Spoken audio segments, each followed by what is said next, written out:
अस्सलाम वालेकुम दोस्तों, welcome to Capital Learning Centre. आज हम एसटीएस टेस्ट का मैथ क्वेश्चन सॉल्व करने जा रहे हैं जो 21 तारीख को हुई थी। तो हमारा फर्स्ट क्वेश्चन क्या है? The symbol represent. अब जो ये सिंबल है किस मैथ्स के ऑपरेशन को रिप्रेजेंट करती है? तो हमारा ऑप्शन ए है यूनियन। अब यूनियन की सिंबल क्या होती है? यू। उसके बाद डिफरेंस। अब डिफरेंस को किस सिंबल से रिप्रेजेंट करते हैं? माइनस से। उसके बाद सी ऑप्शन है इंटरसेक्शन। इंटरसेक्शन को हम उल्टी यू से रिप्रेजेंट करते हैं। उसके बाद हमारा डी ऑप्शन क्या है? नॉन ऑफ दीज, यानी इनमें इनमें से कोई भी नहीं। तो हमारा करेक्ट ऑप्शन क्या हुआ? ऑप्शन नंबर नहीं, सी। उसके बाद select the following number that are divisible by 5। अब हमारे गिवन नंबर्स में हमें वो नंबर सेलेक्ट करना है जो हमारा 5 से डिवाइड हो सके। तो हमारा 5 से वही नंबर डिवाइड हो सकता है जो हमारे जिसके लास्ट में या तो 5 हो या तो 0 हो। तो हमारा फर्स्ट वाला जो नंबर है उसके लास्ट में क्या है? 7 है। तो ये हमारा नंबर 5 से डिवाइड नहीं हो सकता। उसके बाद हमारा जो बी ऑप्शन है उसके लास्ट में क्या है?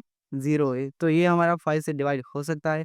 और हमारा जो सी ऑप्शन है उसके लास्ट में क्या है? 6 है। ये भी हमारा कंप्लीटली 5 से डिवाइड नहीं हो सकता। उसके बाद हमारा जो लास्ट ऑप्शन है उसके उसके लास्ट में क्या है? 3 है। ये भी हमारा 5 से कंप्लीट डिवाइड नहीं हो सकता। तो हमारा करेक्ट ऑप्शन क्या हुआ? Option number B. उसके बाद चूज रियल नंबर। अब हमें गिवन नंबर से इसमें हम रियल नंबर फाइंड करना होता है। हमारा ऑप्शन ए है अंडर रेडिकल 4 और ऑप्शन बी है 5/2। ऑप्शन सी है 1/0 और ऑप्शन डी है AOT यानी ऑल ऑफ दिस। अब रियल नंबर हमारे वो नंबर होते हैं combination of rational and irrational number. अब रेशनल नंबर वो होते हैं जिन्हें हम P/Q यानी फ्रैक्शनल फॉर्म में लिख सकते हैं, और इरेशनल नंबर हमारे वो नंबर होते हैं जिन्हें हम फ्रैक्शनल फॉर्म में ना लिख सकें। तो हमारा करेक्ट ऑप्शन क्या हुआ? Option number B.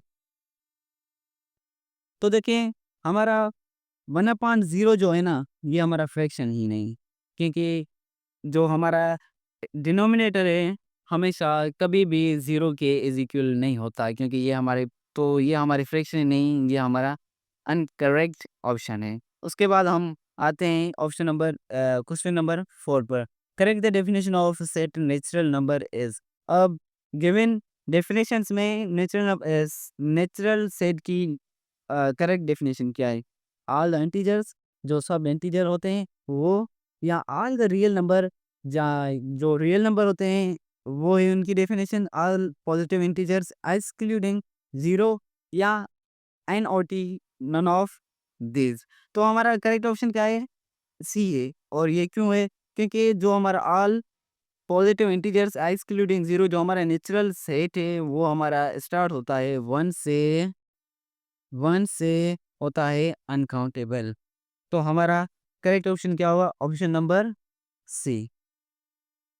तो दोस्तों हमारा क्वेश्चन नंबर 5 है if x is equal to, अगर x इज इक्वल है 3 4 5 6 and y is equal to 1 2 3 4 और 8, then x union y is. अब अगर x इज इक्वल है 3 4 5 6 और y इज इक्वल है 1 2 3 4 और 8, तो हमारा x यूनियन y क्या होगा? तो हम x यूनियन y फाइंड कैसे करते हैं? पहले तो हम x रखते हैं। x के कौन से एलिमेंट्स हैं? 3 4 5 और 6।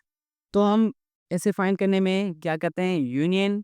उसके बाद हम y के एलिमेंट्स रखेंगे 1 2 3 4 और 8। तो हमें यूनियन का मतलब क्या होता है? हमें दो सेट गिवन होते हैं, उनके जो एलिमेंट है ना वो सीक्वेंस में रखते हैं। तो फॉर एग्जांपल यहाँ क्या है? तो मैंने ये रखे हम। अब यूनियन का मतलब क्या होता है? हमारे दो सेट गिवन होंगे उसमें जो है ना सीक्वेंस में नंबर रखेंगे। अब X union Y is equal to क्या होगा? पहले हमारे क्या आता है 1, उसके बाद क्या आता है 2, उसके बाद क्या आता है 3 4, उसके बाद 5 6 और हमारा 7 है इन दोनों सेट्स में नहीं। तो उसके बाद हमारा क्या आएगा 8। तो हमारा आंसर क्या हुआ? 1 2 3 4 5 6 और 8। तो ये हमारा ऑप्शन किस में है? ऑप्शन नंबर सी में है। उसके बाद हमारा 6 क्वेश्चन है डेसिमल फ्रैक्शन। अब हमारा फ्रैक्शन में एक प्रॉब्लम है, उसे हम डेसिमल में कन्वर्ट करेंगे। तो हम ऐसे करेंगे क्या, जो हमारा न्यूमरेटर है और डिनोमिनेटर, हमारा डिनोमिनेटर डिवाइड करेगा और न्यूमरेटर डिवाइड होगा। और 4 पर 18 की टेबल देखो ना, अब 4 हमारा स्मॉल नंबर है और 18 उससे कई गुना लार्ज है। तो हम ऐसे कैसे लिखेंगे, कैसे डिवाइड करेंगे? अब क्या करेंगे, ज़ीरो डेसिमल, ज़ीरो डेसिमल देकर हम इसे ज़ीरो ऐड कर सकते हैं। तो देखो 14 पर हमारा 18, 40 पर हमारा 18 का टेबल कितने बार लगेगा? 2 टाइम। हमारा क्या बनेगा? क्या होगा? 36। हमारा रिमेनिंग क्या बचेगा? 4। वही हम, अगर हमने डेसिमल दिया है तो हम यहाँ 0, 3 या 5 बार ऐड कर सकते हैं। तो हमारा क्या हुआ? फिर से 40 हुआ और हमारा 18 का टेबल 2 बार लगेगा। क्या होगा? 36। उसके बाद क्या हमारा 4 रिमेनिंग बचा। तो हमारा इसका आंसर क्या होगा? देखें 0.222 आंसर है हमारा। तो ऑप्शन नंबर ए 0.333। उसके बाद ऑप्शन नंबर बी है 0.222, ऑप्शन सी है 0.444 और ऑप्शन डी है 0.3232। तो हमारा करेक्ट ऑप्शन क्या हुआ? ऑप्शन नंबर बी, क्योंकि ये हमारा रिकरिंग नंबर है, क्योंकि हमारे 2 रिपीट होते आएँगे आगे भी। उसके बाद हमारा जो लास्ट है 139 को हम बाइनरी फॉर्म में लिखेंगे। तो हमारा 139 को बाइनरी फॉर्म में लिखने का बहुत ही सिंपल तरीका है। बाइनरी फॉर्म होता क्या है? बाइनरी फॉर्म वो होता है, कोई भी हमें नंबर गिवन हो, हमें उसको मस्ट बी 2 से डिवाइड करना होता है।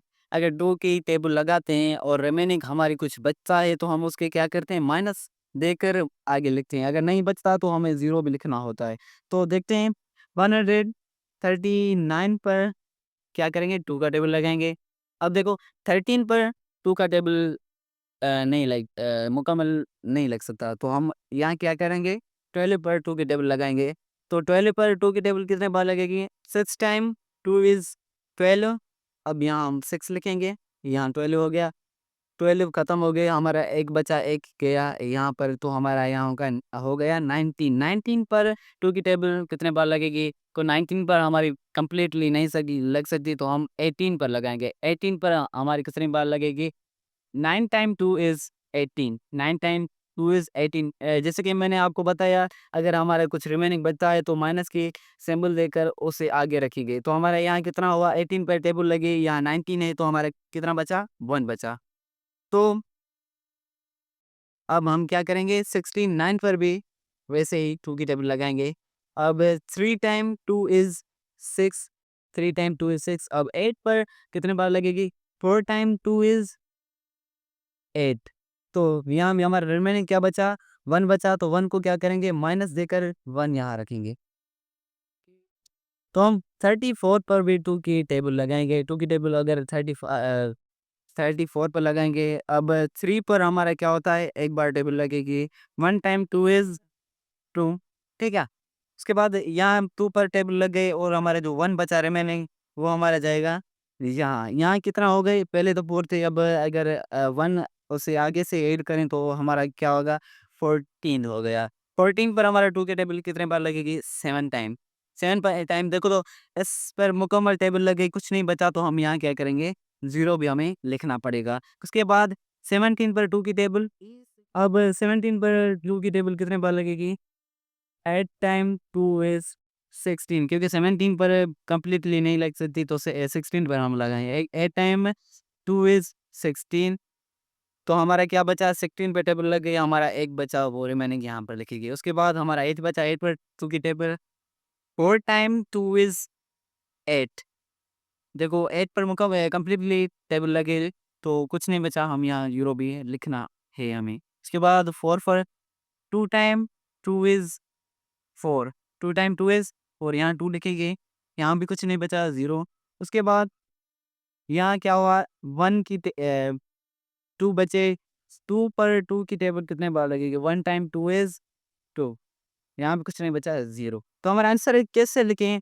तो फर्स्टली जो ये हमने नंबर ये जो हम नंबर लिखते आ रहे हैं, तो यहाँ से स्टार्ट करेंगे लिखना, वो एट लास्ट तक।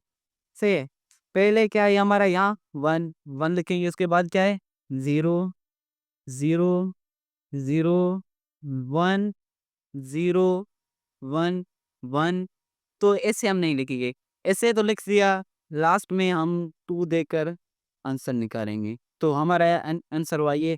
तो देखिए ये ऑप्शन कहाँ है, तो ये हमारा ऑप्शन नंबर डी है, तो ये डी हमारा राइट ऑप्शन है।